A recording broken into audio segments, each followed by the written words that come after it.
right. No problem. There you go. Okay, so let's get started. Can you please introduce yourself? Yeah, I'm Pete Kalu. I'm one of the three key conceivers of the Simulacrum Funk game. I can do a Um, longer introduction if you want. I never know how long uh, you want. yeah, you should. Okay, so I hold a PhD in creative writing, so technically you may call me Dr. Kalu if you wish. And I have written 7, 8, 9 novels and many short stories, poetry. I've been published widely, but one of my interests has been the development of digital literature. And as part of that exploration, I joined with my colleague Tariq Mahmood and the writer Melvin Burgess to see if we could conceive of a world which we could write about in the form of novels, which we could convert into a game at the same time. So that was the very large, huge 5-year, 10-year project that we embarked upon. Two of the novels are already published. Um, Melvin Burgess's Three Bullets is out already. My own One Drop is out already. And Tariq Mahmood's The Second Coming will be out, I believe, this October 2024. So the books have been written. And yeah, I think about last 2, 3 years, as well as developing the books, the novels, we started working on conceiving the game and deciding what kind of game it would be and what features it would have, and then turning that conception into a reality. So that's a brief description of who we are, what our motivations are, and what we've arrived at in terms of product or output. How long have you been working on the game? I think we started work on it. I remember lockdown happened, so we started out work on it. When was lockdown, Wingsy? Can you remember?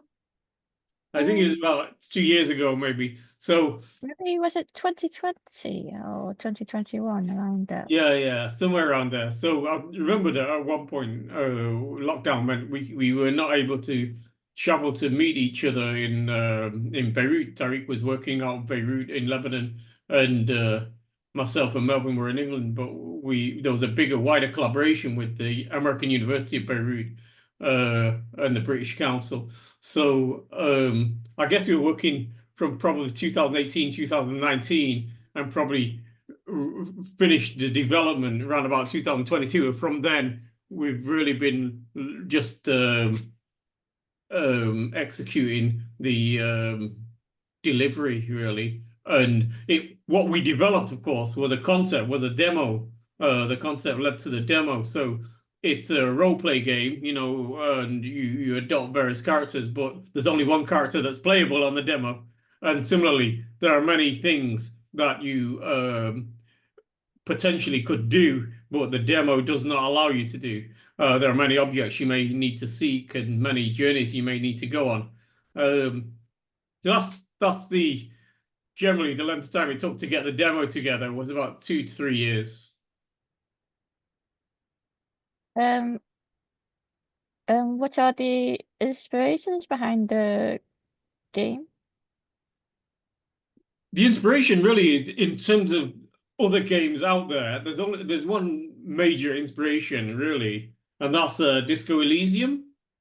Many of the attributes that you see in Simulacrum Funk match the attributes in Disco Elysium. But what we're trying to do is create a game that is not only played, but which is read. We're writers, we're novelists, and Disco Elysium format where you read text and you analyze text, and there's a literary quality to Disco Elysium. So we're looking at trying to develop a literary game, really. And so that was the major inspiration. Obviously, in terms of the movement, a more modern, or not that's more modern, but more recent game that came out, perhaps, or series was Fortnite. So we looked at that too.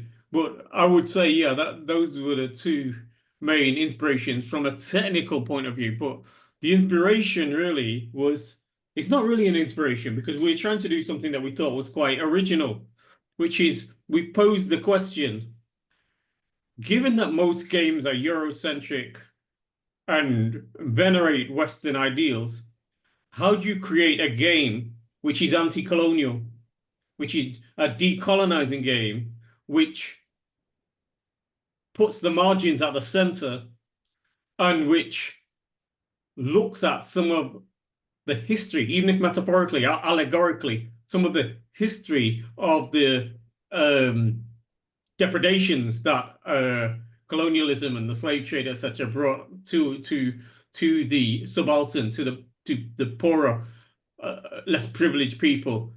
And the key question is that even gamifiable? And there's a book, can't remember who wrote it, but it's called Kill the Overseer. It's about an academic book, which explores this thinking and what it means to be, if you like, a black game writer, and what are the options you've got, and what journey you can take, how do you position the user, the participant, the player, if you like, in such a way that the game is not trivializing the history and attempts to um, foster a greater understanding of that history among the wider population. So a lot of the inspirations were not about replicating what's out there, but about trying to deliver in a game format some of the thinking, some of the ideas, some of the obsessions and concerns of the global majority, the black writing community. So those were the main things. And I know it's a long and somewhat for some people obscure path of thinking, but I did write a series of notes on that documented, that logged our thinking, the complications that arose as a result of this thinking. For instance, if you've got a game designer, an artist, visual artist, who is working in Lebanon, what is their conception of the world? What is their conception of a black person? What is their conception of an African person? Is that conception, that understanding, different from somebody living in England? Is it different from somebody living in Nigeria? What communication do you need to have with such a visual artist, a designer, in order to get a conception, a visual conception, a visual realization of the idea that is consistent with our original thoughts, and yet which allows the artist, the visual artist, the freedom, the creative freedom to bring their own original thinking into the conception of the character, let's say. So every decision that is made, even what people wear, what do they look like, how do they move, describe the camp that is the setting for the game, describe the prison camp, etc., etc. All these decisions, because they're a matter partly of aesthetics, of art, they carry cultural weight. They carry a cultural load. And often these cultural loads are not noticed because, again, the default is the Western-centric conception of the world. But because we're querying that, we're trying to create a game which decenters that. Therefore, almost every artistic decision that is being made and every narrative decision that is being made has to be filtered through that kind of thinking. So a lot of the conceptual thinking took place right at the beginning, and it took place by negotiation, conversation, reflection, and an iterative process of going backwards and forwards, getting it wrong many times before we got it. I wouldn't even say right, but to a point where most people were satisfied with it. So that's part of the development curve, just to arrive at a position where you had three characters that people could agree on, really. Why and how did you transition from a writer to a video game developer? I think I have a restless mind. I have never really settled in one area of writing. So I began as a poet, and I really think I go back to being a poet. There are moments in the game. I remember when we showed the demo in London to an Afrofuturist conference at Goldsmith College in London in 2000 and I think 23. We showed the demo, and there was a gasp among the audience at one point, and somebody said, "Who wrote that?" And I was so proud that, I said, yeah, we wrote it. The team wrote it. It has a literary quality. There's a poetry in it if you get deeply enough into the game. So yeah, the poetry is what I started out working with, and I moved into short stories because I felt that poetry was really suggested, or at least the current thinking, the thinking then was that one had to have a poetic voice, a singular poetic voice. And I didn't really like the idea of being just one person, just a unified, consistent person. I felt that I was a multiplicity.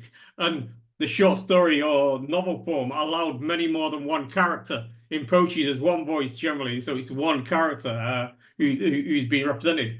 So short stories give you many voices, and similarly with the game Simulacrum Funk, you're writing 4 or 5 characters in the demo at least. So it allows you to move around different ways of understanding the world, different ways of seeing the world, different natures and different personalities. And so because I think I'm interested in the diversity of the world, I think that games like novels and like larger short stories allow a lot of shifts of perspective.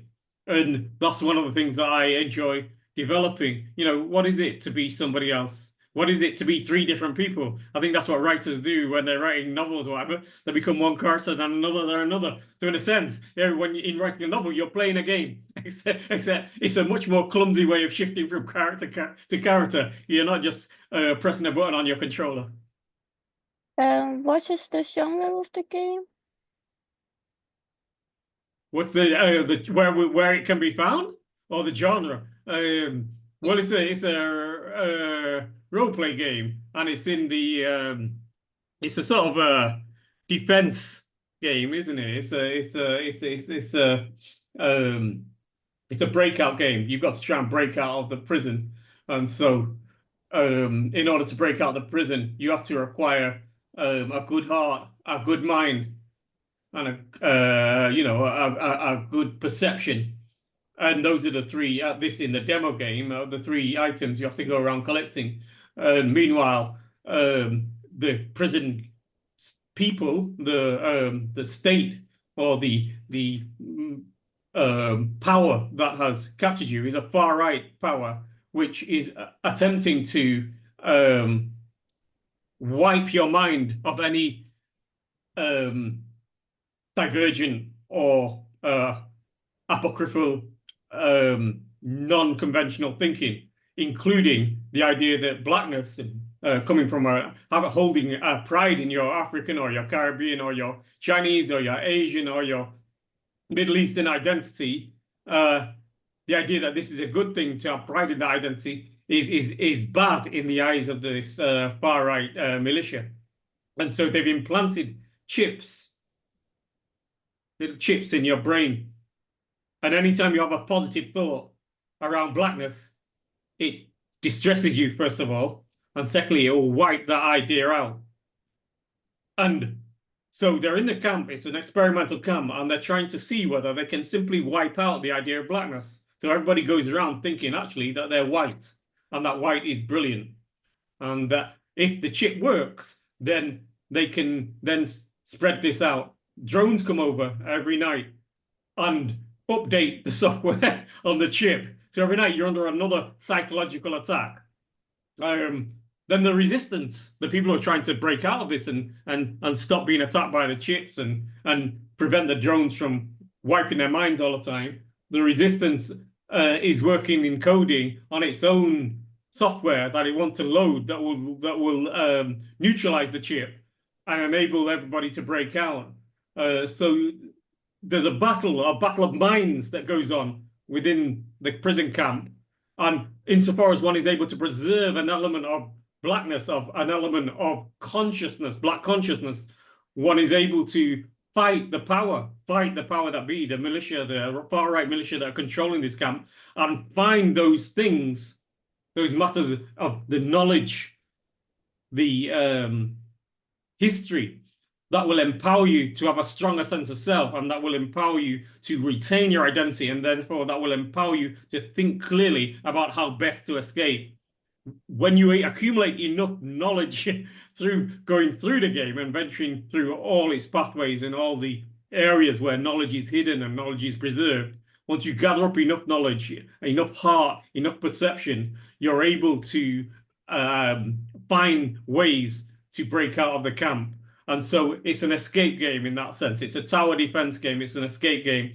You're trying to break out, and they're trying to keep you, the forces against you are trying to keep you in there. So that's it in a nutshell, it's sort of genre and its shape.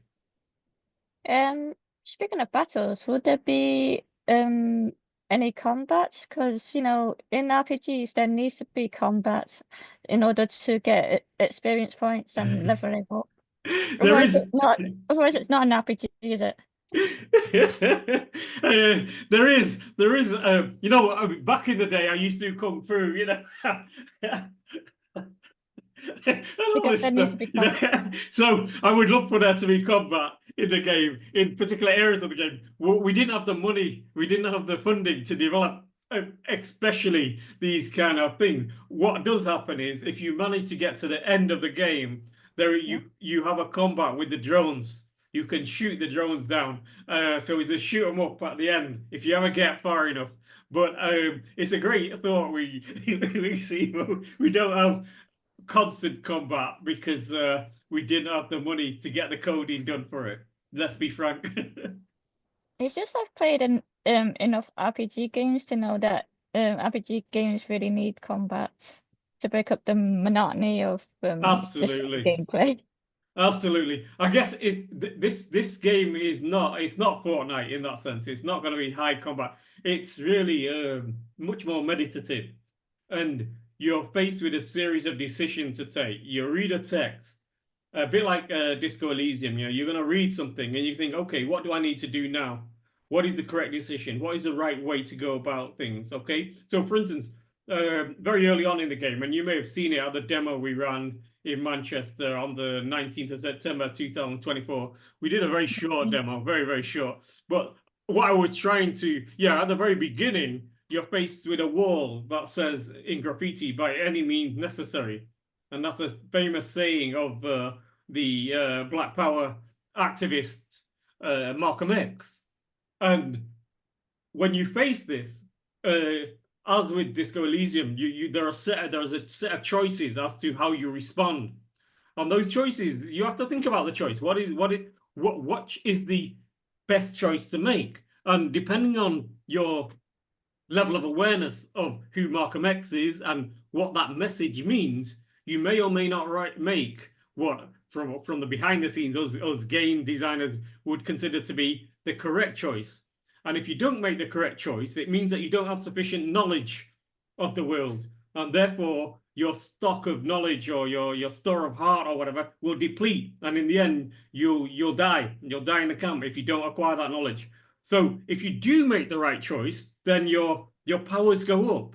And if you hit 5, 5, 5 for all the different categories, you'll be fully powered up and fully able to break out of the camp by taking the actions that you need to take. So it's very much in the 60s, 1960s jargon, Black Power jargon, of consciousness raising. It's very much a consciousness raising game.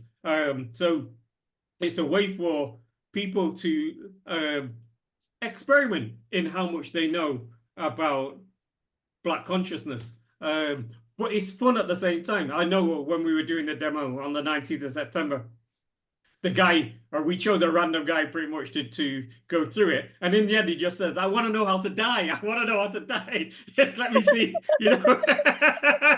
And it's okay. You can use the game however you like.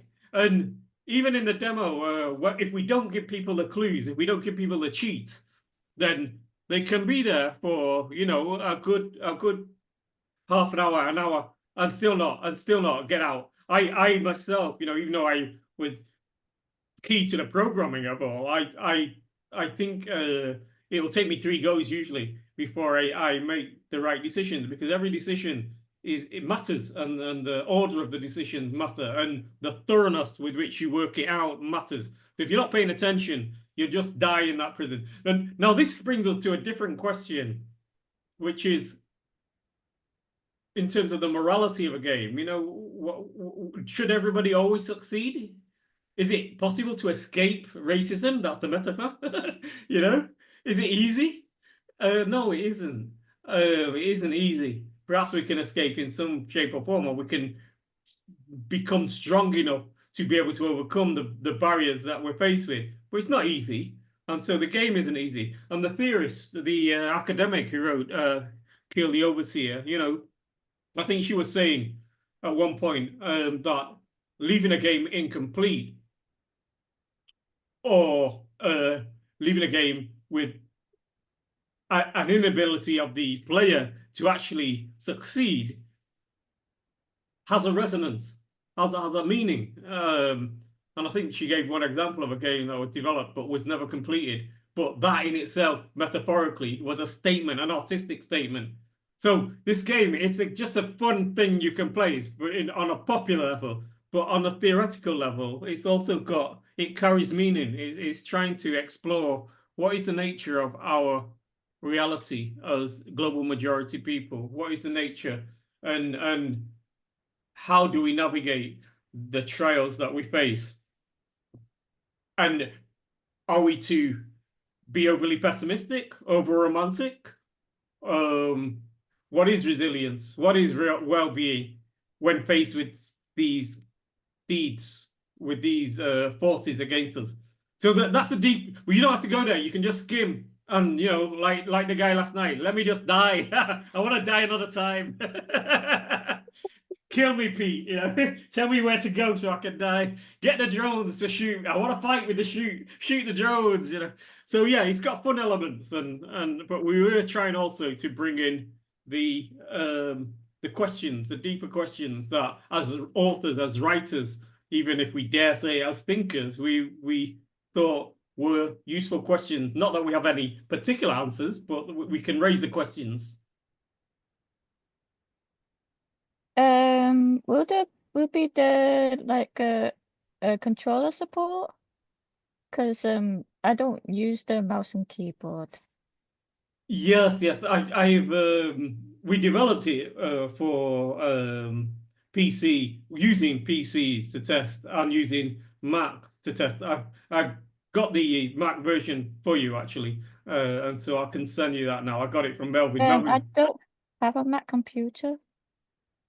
Okay, no problem. So you got a controller. So I've yet to go back to the company that we were working with to check whether it'll work on PlayStation 4 or 5.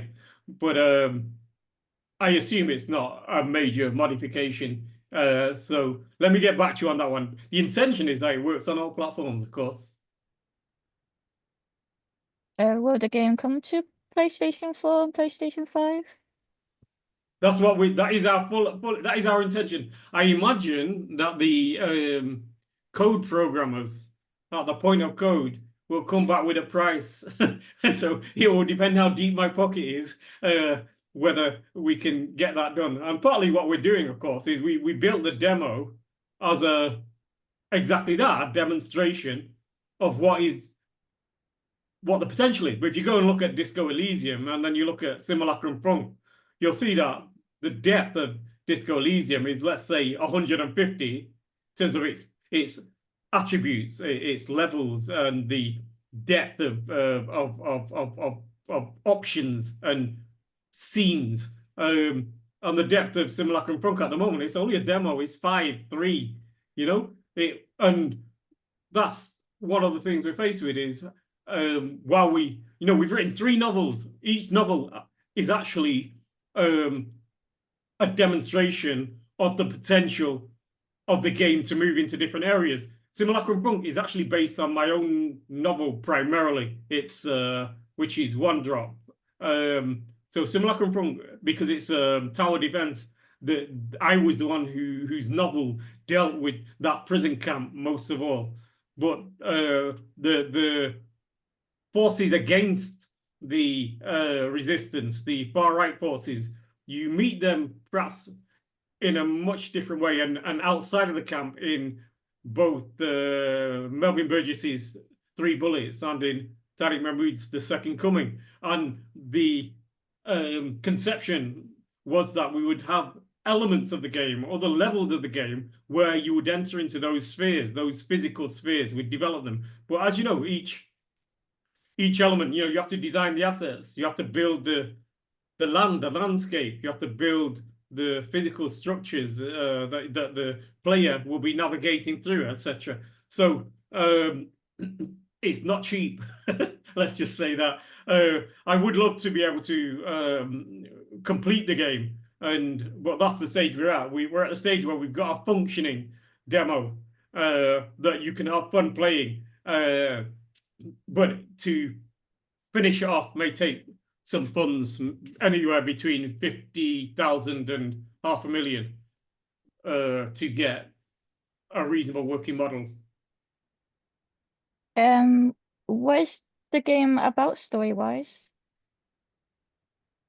Story-wise, you're in a prison camp. You're a global majority, a black person in a prison camp. You're either June, Axel, or Marty. Those are the three characters we've got on the demo. And all three of those characters are trapped in the prison camp. They've got a Mara, sorry, there's four, Mara. And they're all trying to break out. They're all subject to different vicissitudes, different attacks by the drones. They're all in different mental states. They're all in different physical states. And they've all got different ideas or ways to escape. And so the idea of the game is to escape the camp. It's really simple. So for each character, you've got to figure out, whoever you become, you've got to figure out how to get out. And in the demo, the main character is June, who's also the main character in One Drop, my novel that's just over there. So you can read the novel, One Drop, and you can see what June does, as well as Axel, actually, and other characters in the game. Both Axel and June are in One Drop. You can see what they do in the literary world in the novel to escape, and you can see what Mara does in Tariq Mahmood's novel Second Coming when it's released in October, and you can see what Marty does in Melvin's Three Bullets in the novel. But in the game, because of it's a demo, we only have June, who's a role playing at the moment. The other ones are providing information to June, but you cannot actually adopt their persona. You cannot take them on as the avatar and play them at this moment in time. So that's the game. You're trapped in the prison camp. You're getting your mind wiped out by these chips and the drones that keep installing bad thoughts in your head. And the idea is try and fend off the bad thoughts, try to understand who you are, try to retain your identity, trying to retain your hope, and then try to figure out the best way to escape the camp. And if you do that, you win. And every time I win, Wingsy, I photograph the screen that says, you win, because it's not easy. I think I managed it 3 times so far. How far are you in game development? Well, like I say, we've got as far as the game development, which took 2 or 3 years. We're now really on doing rounds of fundraising to finish it. And that can go as fast or as slow as we find the funders for it. So I think getting to the development stage is the key thing, because at that point, a game developer can either take it and one of the big players can either take it or not. And so we're hoping that we zoom very quickly to the stage where we've got a fully working game, but we're at least 1 year away, I would say. I recognize now that Zoom is telling us we're going to run out of time, so I'd better end the recording and before it cuts us off.